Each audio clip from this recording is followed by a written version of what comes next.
I'm Ryan Milliken from Hardway Performance, and you're listening to the Diesel Podcast. I'm Dimitri Miller with No Zone Diesel. This is Anthony Raines from XDP. This is Jaron Holder from Holderdown Performance. Corey Willis from PPEI. I'm Drew with D&J Precision Machine. I'm Pinky. And you're listening to the Diesel Podcast. Diesel Podcast. You're listening to the Diesel Podcast. The Diesel Podcast. The one and only Diesel Podcast.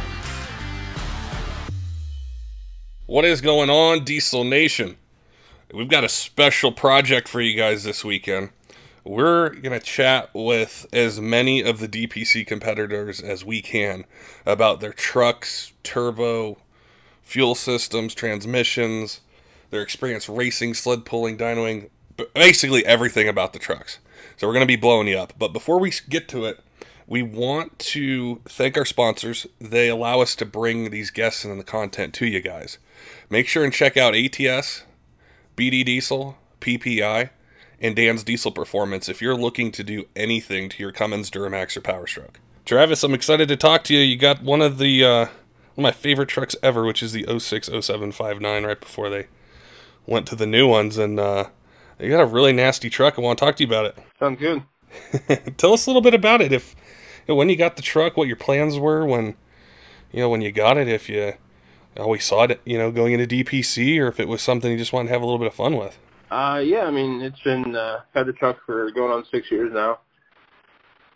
It took me a while to actually find, because I wanted a 5.9, 6-speed mega cab. And once I found it, I picked it up, and I think it was a couple days later we started, throwing some stuff to it. And basically ran a few work stock pulls for a year or so. The first couple of years it was pretty fun. We started adding power, and obviously with power equals carnage. We melted down, blew apart, first motor, and then we melted down a couple.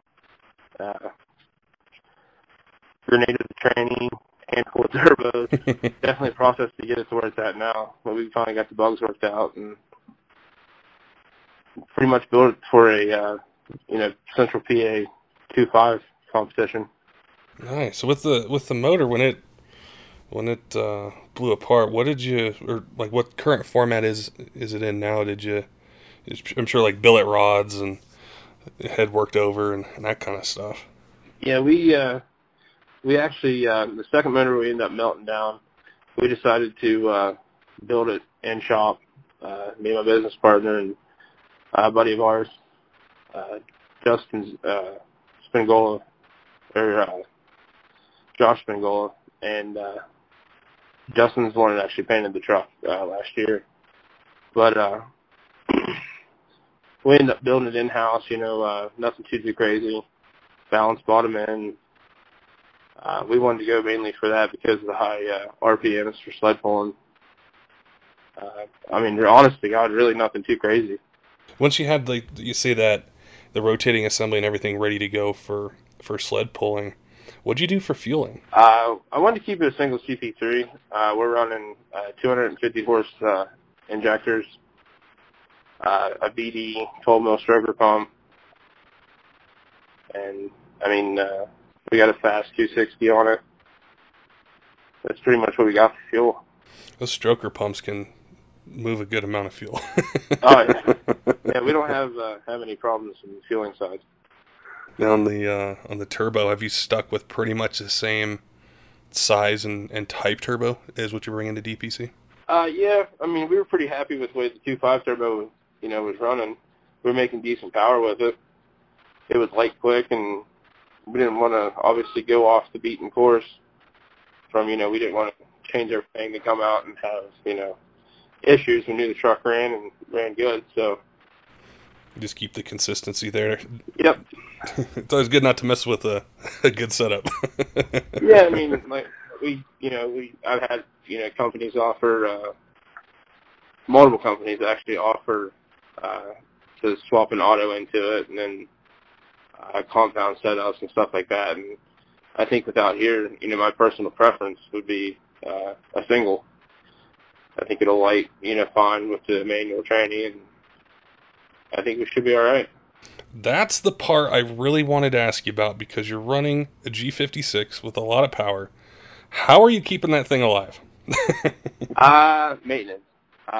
Even it's just fluid changed. It's actually a stock G-56 out of 2012. For sled pulling, the gearing's a little better in the newer trucks.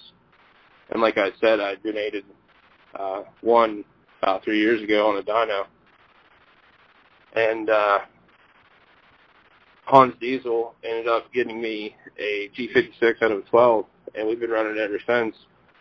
We matched it up with the Valair dual disc there at first, and haven't had any issues. I mean, I better knock on wood. We sharpened our knife as good as we can to bring it to a gunfight. So, well, I think the auto guys probably go through more refreshes than you have on your G56. Yeah, I mean, I've got 3 years of pretty decent abuse on it, and clutches is the same clutch I've had in it for the last 3 years. It was really cool. As the other day we were chatting, and we wanted to get you on the podcast, talk about the truck, the transmission, the whole setup, and you guys did something that was so cool, which was stopping over on your way out to Colorado to sled pull. And I thought that was awesome. Just to, it's a consistent setup you have. Stopped. I think it was in Missouri, right? Yeah. Did you get something? Yeah, I think it was exit 35 off Route 29, something like that. We'd actually joked about it. Justin Ziegler, and he mentioned, he's like, "You want to hit a pull on the way out?" And I was like, "Yeah, I'm up for it." And he posted on Facebook, and we've had some people reply and tell us where one was on the way. And it just so happened the time worked out perfect, and we ended up running in a 2.6 class. We basically backed it off the trailer, street tires, no weights, and we ended up getting second last night. And, yeah, I mean, it was a good test hook. Have you had any time to drive it around here in Denver and just see how it responds a little different to the elevation, or do you guys plan on, making any changes before the event starts, or just running it the way you guys have the last couple of years? I mean, I think the only thing we're going to end up changing, or I wouldn't even say changing, I would say adjusting. Justin Ziegler's the one that did the tuning, and I mean, he made that thing from what I thought was a good running truck to a completely different animal. And last night was the first night I got to run it on his tunes and his setup, and it was just phenomenal, completely different. So I think we'll drive it around, obviously tomorrow. It's going to be hard, obviously, to tell, too much without having a load on it or something like that, but I think we'll do adjustments if needed. Now, when you're putting together, well, I mean, the truck was already put together, but when you're going to, bring it from Pennsylvania to Colorado, enter DPC, how many people, what kind of support group, what companies have helped you maintain this truck and then get it ready for this event? Ever since, I got into sled pulling pretty solid, I tried to keep, a low amount of sponsors. I mean, just for the simple fact that, in my opinion, the smaller amount you have, the more you can focus on, as a team-wise with them and you.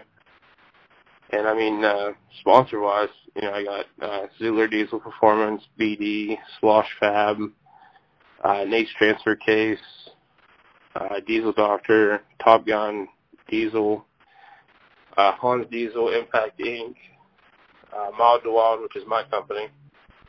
But I mean, those are the ones that I have been with and pretty loyal, and I think we got a pretty solid team. A lot of those names are familiar to us, and they do a ton of things with sled pulling and drag racing. Like with BD, what they have done with Derek Rose and Cody Hopkins with UCC and Nate's Transfer Case, and just it's so cool to see what these companies can offer and the way they support the race teams that are out there. Oh yeah, I mean, everyone that listed has been great. I mean, there's been it was a funny story. I didn't even know that I was nominated in because I just came off hitch from work. It was my first day off, and I thought they were going to announce it on Saturday. And Justin called me and let me know that I was in. And from that point on, with my work schedule, it's been super hard to do much of anything. And he's actually had my truck for the last 2 weeks, doing what he had to get it ready. Him and my business partner, Levon, they hands down, they got the truck to where it could compete up here. That's awesome. That's awesome to hear. It sounds like a great running truck. I'm sure you guys are going to have fun competing and being out here and meeting all the different competitors and the companies and everything like that. But it's really excited about that G-56. Guys always ask us on the podcast or message us or comment, and they have a G-56, and they've, through forums or just discussions, it's always, we'll go to a 48RE. And what these newer G-56s are able to handle isn't what the old ones, it's a lot more than what the old ones could. Yeah, we'll be able to, obviously elevation is going to play a key factor in horsepower. But, when we do the dyno, that'll just be kind of proof of what they can hold. For sure. So that'll kind of clear up the blurriness behind the G-56. It'll save a lot of manual guys money instead of doing a full billet 48 swap, too.